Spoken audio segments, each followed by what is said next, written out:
¿Por qué no pensaron, les pregunto, por ejemplo, en instituciones que tienen la obligación de la educación, como es la Secretaría de Educación, ¿no? Que es bueno, una obligación básica. Esa es quizás... Hablan de empresas y de individuos. Esa es quizás la mejor pregunta que puedes hacernos, en el sentido de que describe muy bien la esencia del libro.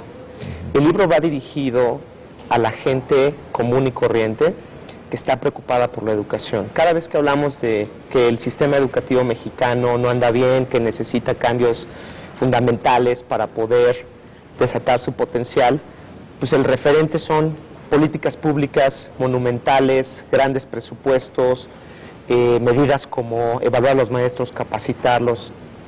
Eso sin duda podría estar muy bien, es un camino que hay que explorar, es un camino que quizás hay que seguir, pero para el ciudadano común y corriente que está en su sala meditando sobre el problema nacional de la educación, lo deja desarmado. Dice, bueno, yo no soy evaluador de los demás, yo no soy secretario de Educación Pública, yo no soy senador de la República, pero quiero hacer algo.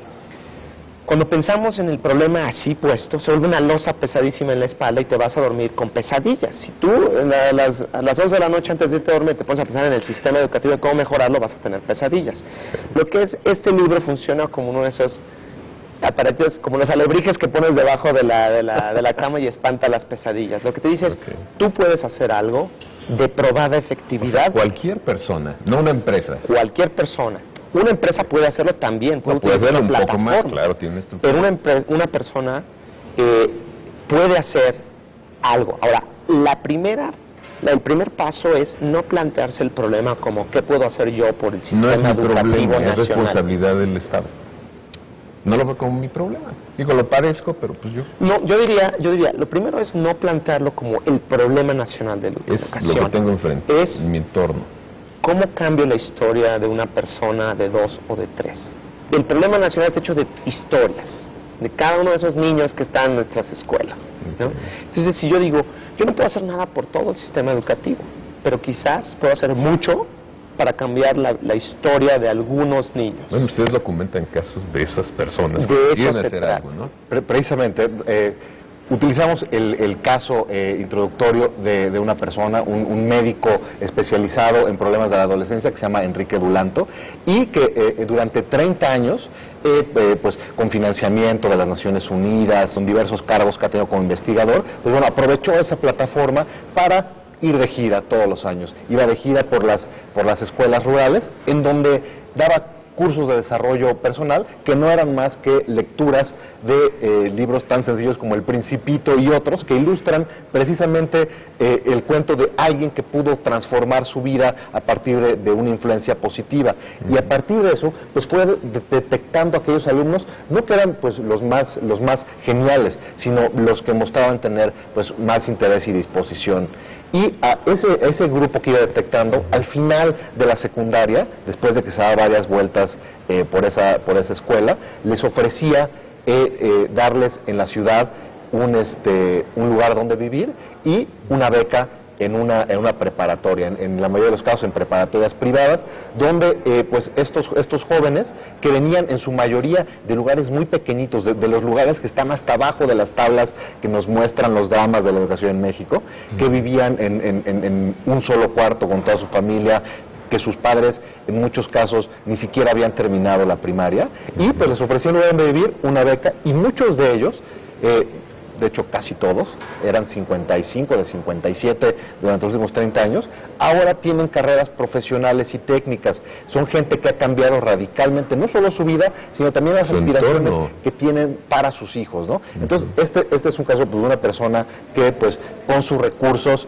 pero sobre todo, digamos, con su talento y articulando, digamos, las voluntades de otras personas que también querían ayudar, pues logró cambiar fundamentalmente la vida de muchas personas. No se necesita, yo quiero recalcar un punto, no se necesita ser el doctor Dulanto para cambiar la vida de alguien. El doctor Dulanto sabía mucho y era muy importante. Claro, en el libro documentamos ejemplos de organizaciones que permiten que una persona común y corriente, tú, podrías dedicar un par de horas a la semana, un par de horas al mes, a ir a un centro de tutoría donde le ayudan a niños que no tienen quien los supervise en la casa para hacer la tarea, Tan básico como supervisar la tarea. Tan básico como eso. Porque vamos a ponernos en los zapatos del niño que sus papás trabajan o... Que no saben, no estudiaron. No saben. De primaria. Justo. Entonces llega el niño con dudas y dicen los papás, pues para eso te mando a la escuela. En cambio, en estos centros, nosotros fuimos a esos centros para ver cómo funcionaban y nos metimos detrás del vidrio de espejo para ver cómo funcionaban. Y es increíble ver a los niños con un adulto. Ahora, lo que te cuentan quienes llevan estas organizaciones de las que platicamos es, no solo es, qué padre, ya pude hacer mi tarea, me va a ir bien en la escuela. El niño dice, yo soy importante, tan importante que viene un adulto y me pone atención y me pregunta y me dice cómo estoy. Claro. No me conozco, porque muchas veces hay que recordar que muchas veces en el hogar los niños son relegados. Tú haces esto, tú haces lo que yo te diga. En cambio, cuando hay un centro de tutoría, el niño es el centro de atención y le dicen, vamos a ayudarte para que usted, ¿qué quieres hacer? Hay otros programas que, esto es sorprendente, hay otros programas que ni siquiera son académicos, son programas de mentoría. Digamos, un voluntario una vez a la semana va a estar con el niño, un niño que quizás no tiene papá o bien prácticamente nunca ve al papá, está en un entorno de riesgo, digamos en un barrio donde hay pandillas o tal, y este mentor lo ve una vez a la semana y esto platicamos con personas que han sido mentores y que dirigen estos programas, otras que dirigen estos programas, y le dice, ¿qué quieres hacer? Y a lo mejor el niño dice, ir al parque, o sabes que nunca he ido al estadio de fútbol a ver un partido, y dice, pues te llevo, vamos a ver, o nunca he ido al papalote museo del niño, o nunca, ¿sabes qué? Nada más quiero sentar aquí, o a lo mejor le dice, ayúdame con la tarea. El punto es que a través de esa experiencia el niño ve otro mundo que no es el que lo rodea.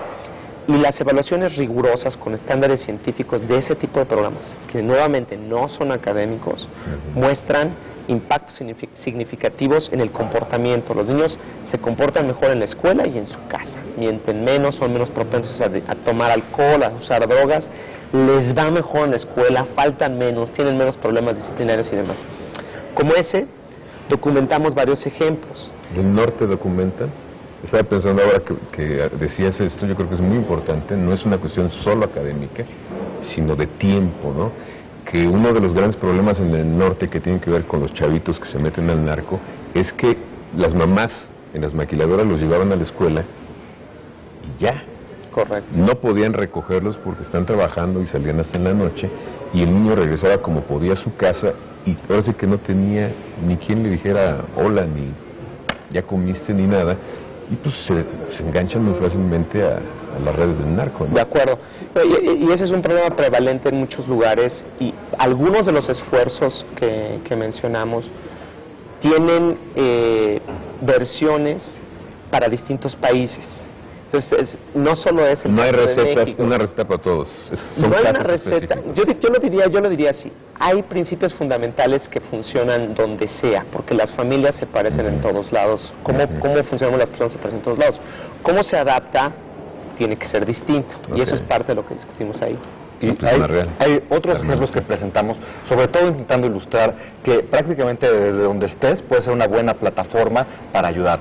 Pablo hablaba de instituciones exprofeso que se dedican a colear mentores con niños en zonas de alto riesgo. Pero también hemos encontrado en nuestro país que empiezan a surgir modelos que aprovechan, por ejemplo, el ímpetu que tienen muchos estudiantes universitarios pues para cambiar al mundo, ¿no? Entonces encontramos ejemplos en donde se empiezan a organizar para justamente servir de tutores y mentores justamente en las escuelas que están en las zonas de más riesgo y donde más se necesitan. Entonces se puede desde la universidad, y pues también muchos están ya acreditando, por ejemplo, su servicio social con eso. En vez de meterte a trabajar a una oficina pública, a un despacho de abogados, que de todos modos es lo que vas a hacer toda tu vida, puedes aprovechar la oportunidad del servicio social para tener impacto sobre niños que viven en zonas de alto riesgo.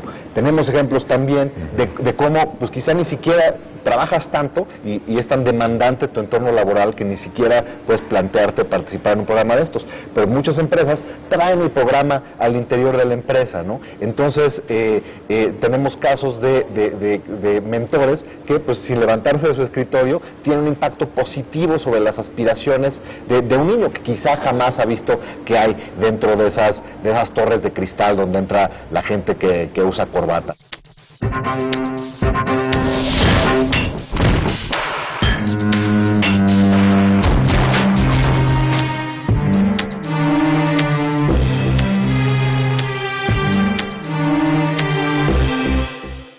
La libertad por el conocimiento debería ser quizá el único valor que rija nuestra educación para que cada ciudadano construya esa sociedad del conocimiento que distingue las sociedades desarrolladas de las que no lo son.